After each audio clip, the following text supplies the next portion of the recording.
You know, UAD has always been a company that I have envied their products and their style. You know, just walking into a studio and seeing an Apollo or a Twin on the desk or in a rack, it always made me just want to, own one. And I've always been kind of envious of those guys that had them. But it was always one thing that kept me out of the ecosystem, and that is the price of it.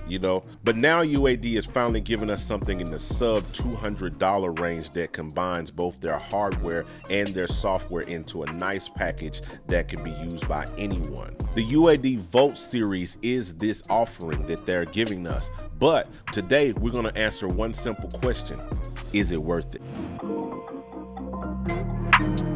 What's going on with you guys? You know who it is. It's your boy John Mike, and I'm back again. Today we're going to be taking a look at the UAD Volt. I have the Volt 1, but they also have the Volt 2. They also have the Volt 2 176 and the Volt 276. They have different iterations of this, but this is UAD's offering into the budget space of interfaces. The Volt comes with a whole slew of software. Ableton Live Lite, of course. You get Melodyne Essential. You get the MPEG SRTV Classic bundle. Some guitar stuff. You get a Reverb by LX480. You get Virtual Drummer. Wow, you get virtual basses, and you get Labs by Spitfire Audio. Not only that, but you also get a 30-day free trial of their new subscription service called UAD Spark. The build quality for this interface is absolutely phenomenal. You have a nice metal chassis. Its form factor is really small, leaves a small footprint on the desk. You have the knobs feel really good. You have the input on the front. You also have your outputs on the back. You have MIDI in. You have a power switch. I absolutely love power switches on devices like this that are bus powered. That's really, really cool. So one of the big features of this interface is its vintage mode, and it's a little button that you can press right here that basically gives you the sound of a Universal Audio 610, like a vintage, preamp type sound. So with all of this power and features built into such a small little package that costs less than $200, you're probably wondering, if they've lowered the price point, and have they lowered the quality of this? Does this have the same UAD quality? And that's what we want to find out. So let's plug it up, and the next piece of audio that you hear will be coming directly from this interface. So the audio that you're hearing right now is coming directly from the UA Volt.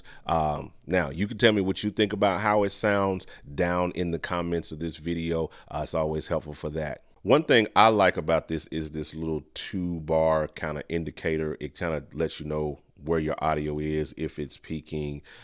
You only get 2 bars, so it doesn't go any further than that. So if you clip, it'll actually turn red or yellow here, so you can kind of see that. Now, there isn't any built-in DSP into this unit. You do not have like a digital front end where you can put UAD plugins on the actual preamps and stuff like that, kind of like you would, with a traditional UAD device. You have your whole, mixer and your digital front end.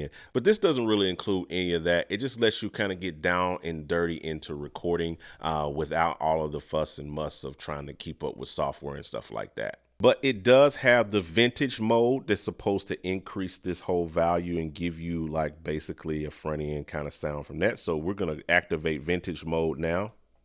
And this is what it sounds like with vintage mode activated. Gives you a little bit more warmth, a little bit more depth, more of an analog type vibe, analog type sound. And you can let me know what you think about it, listening to it down in the comments versus vintage mode on, off. So again, let's kind of test it. This is vintage mode on as I'm talking right now. This is vintage mode off. So this is off. I'm talking with vintage mode off. Now I'm talking with vintage mode on. So now you can kind of get a feel of it with vintage mode engaged and with it off. Now, there is a version of this called the Volt 276 that does include a 1176 style compressor and the vintage mode. So it's like combining an 1176 and a 610 all on one input. And of course, Universal Audio are the ones that actually created both of those hardware units back in the day. So you can trust the sound that it's not like a poor emulation. It's going to be the actual kind of vibe of it or what have you. So that's it. I think this is a really, really dope interface for the amount of money that you would pay for it. I mean, this is like sub $200 range for this. You go a little bit over 200 if you're getting the 276. So either way, it's a really, really good value for the money. Build quality is great. Audio quality is great. So I really can't see how you can go wrong with this, you know, no matter what iteration of it you decide to buy. But that's all I got for you folks.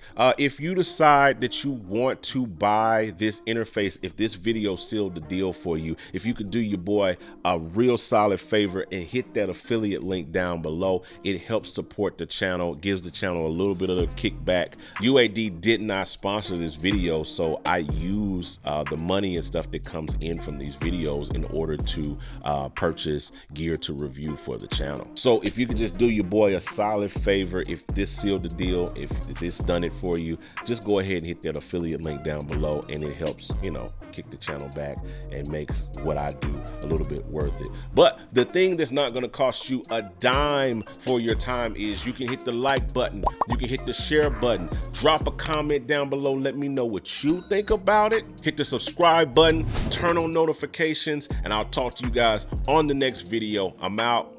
Holla at your boy.